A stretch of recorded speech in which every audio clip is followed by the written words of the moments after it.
तर कुठे कुठे पैसे वाटणाऱ्यांचा भांडाफोड झालेला आहे आपण पाहिलेला आहे। वळूयात पुढील बातमीकडे।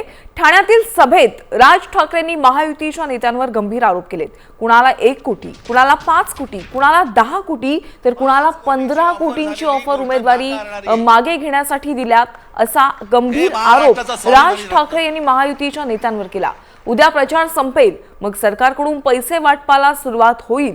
भाजपचे पैसे वाटतायत आणि शिंदेंचे पकडत आहेत अशी टीकाही राज ठाकरेंनी केली आहे।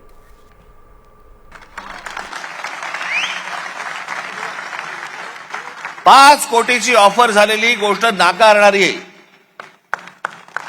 हे महाराष्ट्राचं स्वाभिमानी रक्त। कुठून येतोय हा पैसा? काय चाललंय हे? किती पैसे वाटायचे? अहो तुम्ही हे फक्त 2-3 जण बघताय, महाराष्ट्रभर पैसे वाटले। महाराष्ट्रभर आले कुठून? टाकसाळे।